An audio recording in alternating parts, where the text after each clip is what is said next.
conversación y panorámica.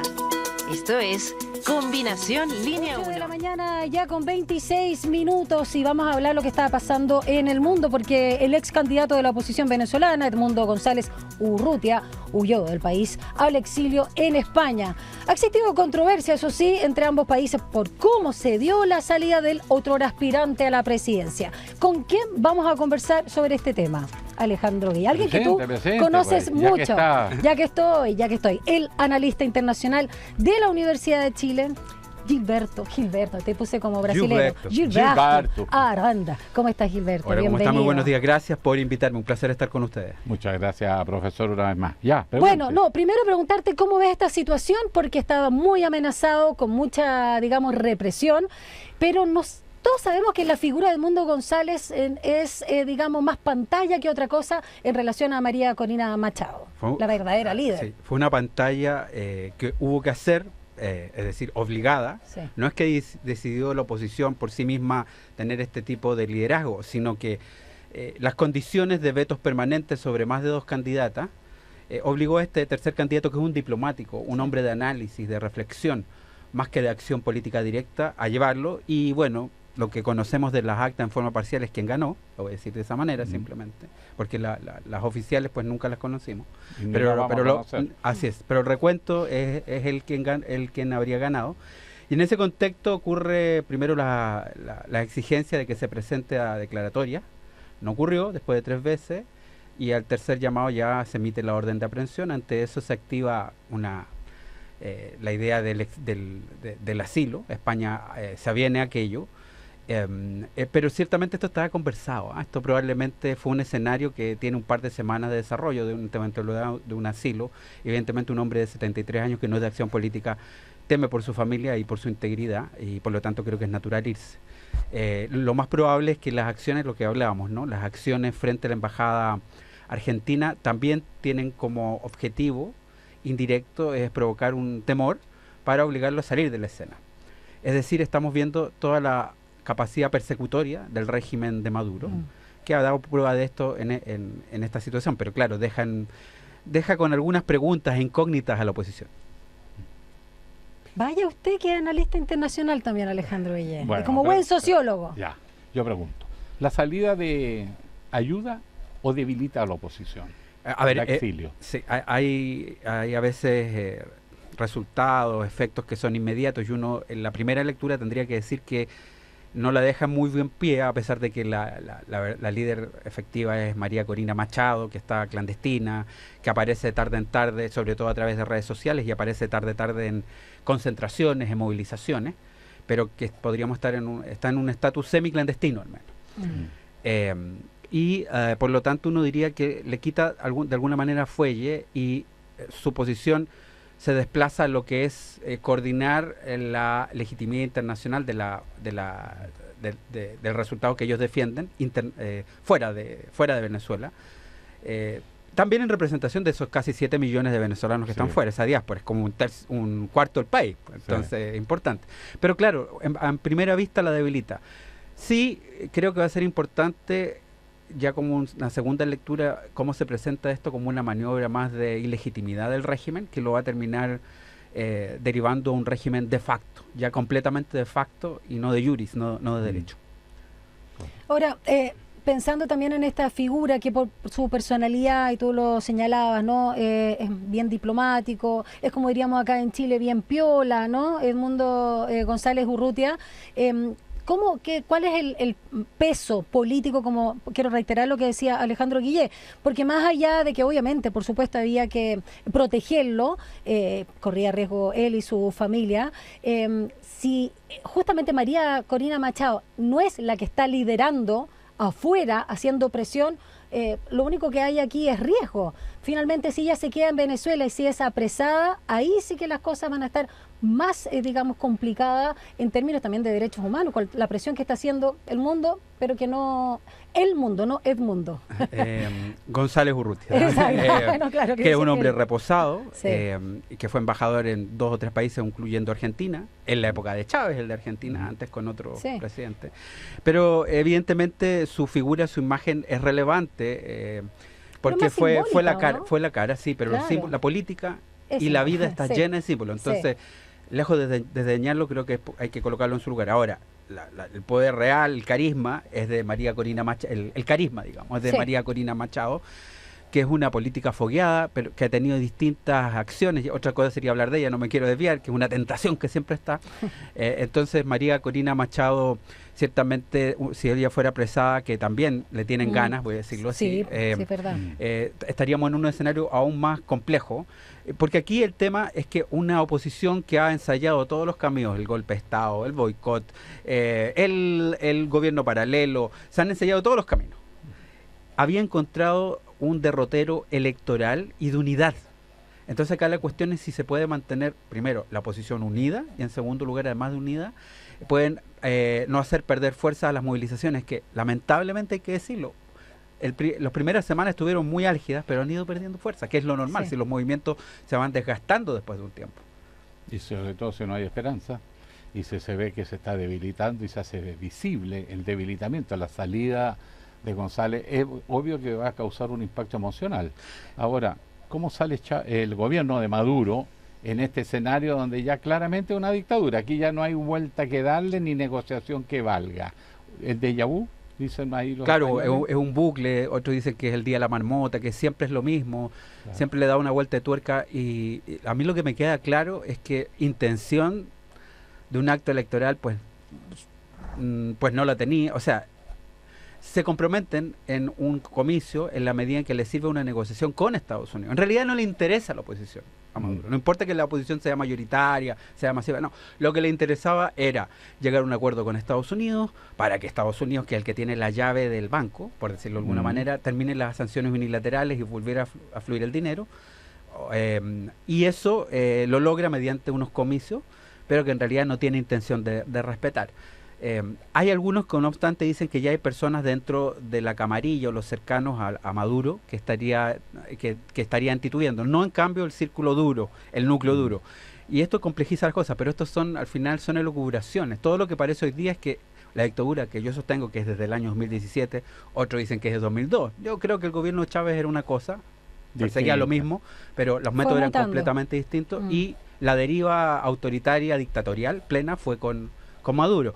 Pero en cualquier caso, yo creo que después esto nos tiene que quedar claro a todos y todas que estamos ante una dictadura, un régimen de facto, que es el que tiene el poder real, controla territorio y población, pero que va a ser muy difícil sacarlo al poder. El gobierno argentino está pidiendo, ¿no?, a la Corte Penal Internacional la detención de Maduro y otros miembros del régimen chavista.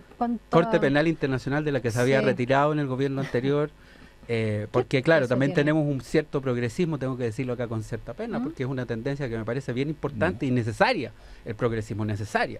Pero hay sectores del progresismo que miran a las organizaciones internacionales involucrándose con la soberanía de los estados. Y es como intervencionismo. Así es, y a mí me parece que si bien la soberanía de estados es muy importante, hay valores como los derechos humanos que son internacionales. Entonces, en este sentido, Milei, que es un anarcocapitalista, un ultraliberal libertario, no sé cómo lo podemos definir, nos está diciendo que en ese sentido que hay que apelar a otro organismo internacional, que también no, precisamente esta dictadura, que no es progresista también, tengo que decirlo, que es el madurismo, es más un lastre para los progresismos. Va a ser caso omiso, no le interesan, porque entiende que todo es dentro de su país lo que importa, y para eso no está tan aislada como dicen algunos colegas. Dice, está aislada, volvimos a aislamiento. Por favor, el 2019 estaba completamente aislado, 60 gobiernos reconocieron a Guaidó y de alguna manera surfió la crisis. Hoy día está menos aislada, pero claramente mucho más deslegitimada. ¿Dónde está la fuerza de este régimen en lo interno? ¿Los militares? Una parte bien importante es en los militares que se han mostrado en esto casi indivisos. Digo con cuidado esta cuestión porque tenemos la revolución de los claveles en Portugal hace 50 años, donde fueron capitanes y mayores los que hicieron el cambio. En el generalato, en la plana mayor de las Fuerzas Armadas, yo no veo fisuras y son de alguna manera su garantía de que esto va a seguir, y en la medida en que lo adulen y lo hagan parte del poder, está bien firme. Y además de eso, es probable que tengan algún otro tipo de negocios poco santos, por decirlo así, que los hace también fuertes. Qué bueno que señalabas eso, Gilberto, porque Oscar Arias, expresidente de Costa Rica y Premio Nobel de la Paz del 87, decía: Venezuela es un narcoestado y es muy difícil que el presidente abandone el poder. Y eso hemos escuchado sobre todo porque lo comentábamos, ¿no? Más allá, no es que sea una pantalla Maduro, pero haciendo un poquito la analogía entre Edmundo González Urrutia y María Corina Machado, y acá Diosdado Cabello, que dicen que el número 2, pero para muchos es realmente el número 1. Bueno, se ha hablado tanto de la y a propósito de todas las cosas turbias que se le han investigado a él. Mira, parto por lo último. Se ha hablado de una diarquía. Ya hay libros y tesis que hablan de la diarquía entre Maduro y Cabello. Cabello que estuvo ahí en el movimiento militar del 92 como capitán. ¿Qué significa ese concepto? La diarquía es que dos gobernantes, dos reyes, dos reyes. Okay. Y estas son como monarquías sin corona, ¿no? Y tienen todo el poder. Que él es el verdadero poder, por lo demás. Sí, pero la verdad es que yo creo que es más bien una constelación de poder, donde además de él está Vladimiro Padrino López, que él es el jefe de la Fuerza Armada, están los hermanos Rodríguez Delcy y Jorge Rodríguez. Es decir, yo creo que hay 5 o 6 núcleos duros que están conduciendo los asuntos y que por supuesto Maduro toma muy muy en cuenta. Algunos que son que tienen una agudeza, como los hermanos Rodríguez, Jorge y Delcy, que hay que reconocerla. Pero bueno, en cualquier caso, evidentemente América Latina está asignada por la corrupción y si el poder corrompe, el poder total corrompe absolutamente. Así que si hay gobiernos legítimos que se han ungido en las urnas y aún así tienen visos de corrupción, imagínate en esto donde pueden hacer lo que quieran. Ahora, en el plano internacional, muchos ven que hoy día Maduro está menos grave que antes. Primero porque el petróleo es más valioso que antes, dado la coyuntura internacional, Ucrania y todo lo que sabemos. Y por otro lado, porque hay un mundo emergente de nuevas potencias que les da lo mismo este detalle, porque ellos están confrontados con Estados Unidos y Europa en un nuevo intento de ordenamiento mundial. En ese escenario, ¿cómo le juega a Maduro y a la dictadura venezolana? Y en ese escenario de puja internacional, las víctimas son los conceptos de derechos humanos que en algunos estados que legítimamente quieren su espacio en un orden internacional distinto al unilateral previo, consideran que los derechos humanos son parte de la propaganda de Occidente y por lo tanto consideran que la soberanía es lo primero. Es bien importante esto. El gobierno de Maduro está menos aislado de lo que estuvo el año 2019, tiene sponsor que está más comprometido, no es una relación reciente con China y con Rusia, viene de la época de Chávez, pero hoy día está mucho más imbricada, hay muchos más negocios, hay mucho más capacidad de intercambios que de lo que había en esa época, y al mismo tiempo además hay que decirlo que hay un trío de amigos que son Cuba, Nicaragua y Bolivia, que yo entiendo que son diferentes los tres gobiernos, particularmente Bolivia, de Nicaragua y Cuba, pero que están también respaldándolo. Entonces, incluso regionalmente hay unos estados que le reconocen legitimidad a este resultado. Quiero volver a esta demanda para que justamente el Tribunal Penal Internacional medie en en Venezuela, porque ya lo decíamos de Argentina, pero también el exmandatario colombiano Andrés Pastrana entregó una carta a la Haya pidiendo justamente esta situación, porque dice que es un Estado militar represor, que ejerce terrorismo de Estado y, bueno, crímenes de lesa humanidad. Particularmente la figura, por supuesto, de Maduro y también Cabello. Y acá dice que Venezuela, quiero preguntarte qué significa de facto, ratificó el Estado de Roma en junio del 2000, por lo que teóricamente debe someterse a la soberanía del tribunal con sede en La Haya. Sí, lo que pasa es que son adhesiones muchas veces, como decíamos antes, simbólicas, interesadas, pero que hoy día lo que están diciendo es que cualquier tipo de involucramiento externo o cualquier organismo o Estado que diga que las elecciones no las ganaron ellos, el madurismo, pues está interviniendo los asuntos domésticos de Venezuela y por lo tanto... el mismo argumento una y otra vez. Sí, es la soberanía sobre todo. Que hablar de soberanía es algo bien importante, que es del siglo XVII, se incoa en el siglo XVII, y que yo considero que es crucial, pero hay algunas cuestiones que serán más importantes, como los derechos, o tienen su relevancia crucial, como lo ha aprobado la legislación, y que superan en algunos sentidos a la soberanía. Pero no es el caso de este gobierno, que es de facto, o sea, porque ya es un gobierno que ha roto todas las reglas del juego y que básicamente por la fuerza se instaura. Así tenemos entonces gobiernos que nacen de la fuerza y otros que, habiendo sido de origen legítimo, derivan o devienen en tiranías, lo que pasa en este caso en Venezuela. Última pregunta, profesor, porque usted tiene otros compromisos y queremos honrarlo. ¿Se acabó la historia? ¿Una vez otro capítulo que termina la historia nunca acaba, siempre continúa como el capítulo, como decía Fukuyama.